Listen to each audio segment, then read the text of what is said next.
Hey folks, it is time for episode 39 of the Quintuple M, the Monday Mr. Money Mustache Motivation. Every Monday, I pick a blog post written by Mr. Money Mustache and read it on my channel. I always link to the blogs that we're reading from down in the description box below, so that if you have not heard of Mr. Money Mustache or you would like to check out his blog, I link to it below so you can go and check him out. He is huge in the financial independence community. So yeah, today's episode is from July 11th, 2011. Brewery update, beer ready, critics raving. Dedicated readers will recall that I teamed up with some local friends in early June to begin brewing our own beer. During that first session, we did all the major barley flake boiling, malt syrup dumping, hop infusing, and yeast sprinkling, then left the 5-gallon mixture sitting in a jug in my cool, dry basement to ferment for 4 weeks. In what is still one of humankind's greatest accomplishments, this mixture magically became beer. Following the instructions from the bald brewer, we then siphoned it to a second 5-gallon container and let it sit for a couple more weeks. Then it was time to put it into the bottles.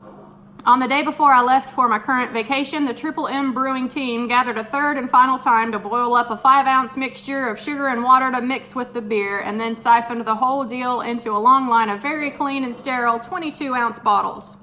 I connected a new faucet supply shutoff valve to the end of the siphoning tube to allow precise filling and improvisation, which seemed to work well. We used the cap installing device from our Craigslist home brewing kit to seal each bottle once it had been filled. Then it was time for the third and final conditioning stage, leaving the bottles for a couple of weeks in a dark but non-refrigerated place. Here, the extra dose of sugar apparently feeds the remaining yeast, which releases carbon dioxide into the sealed bottles, yielding properly bubbly beer. Each Mustachian took home his own share of the bottle. Mine are, I hope, still bottle conditioning in my basement, and I'll visit them when I get home. But I got an email this week from Mike, who cracked one of his bottles a little early. He reported that the quality is stellar. This was unexpectedly good news for me, since it was only our first attempt at brewing. It seals the deal on our future of home brewing, since the whole experience was quite fun and fairly speedy and cost efficient as well. As for the beer itself, it's called 8th Avenue Amber, after the store location of the bald brewer. From our sampling during the bottling stage, I determined that it is a moderately dark beer with nice grown-up flavor and a good amount of hoppiness as well. Sounds like something I would like. Not anything like Sierra Nevada hoppiness, but more than plain dark beers like Negro Modelo. Note that I am in no way a fancy pants food or beverage writer, so I don't know the special words for describing these things, but that is how I like it, since in general I shun fancy pantsiness in any form. I would like to publicly challenge the other 3 brew team members to begin the next batch right now while I'm away, so we can get 4 weeks of fermenting done before I return to Colorado.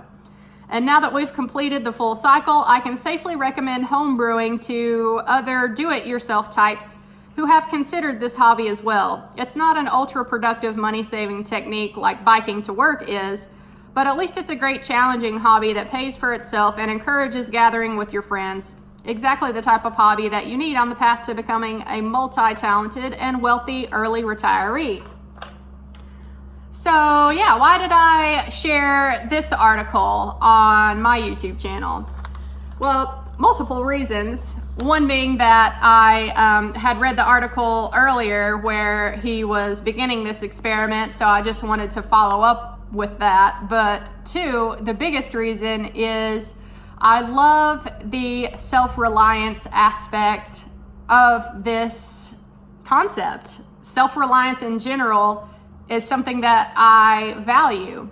And whether it's brewing your own beer or growing your own food, which I do here on my channel, canning your own vegetables and food, which I also do, self-reliance is a good thing. It's a good thing mentally for yourself to know that you have some skills that would allow you to survive in a less than ideal world. Self-reliance also can save you a lot of money.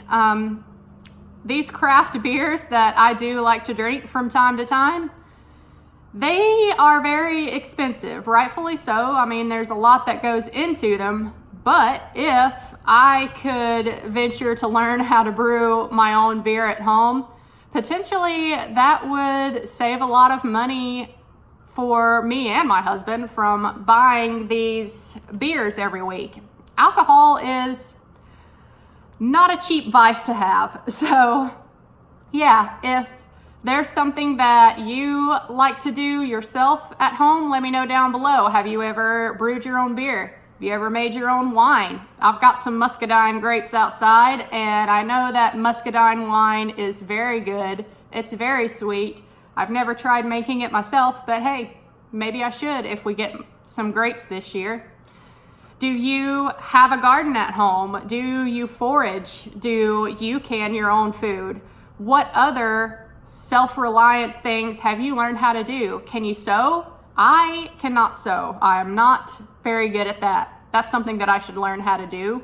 So yeah, let me know down below how self-reliance plays into your own life. And I'll see y'all next Monday for the next episode of the Quintuple M. If you haven't already, consider subscribing down below. I'll see y'all later. Bye.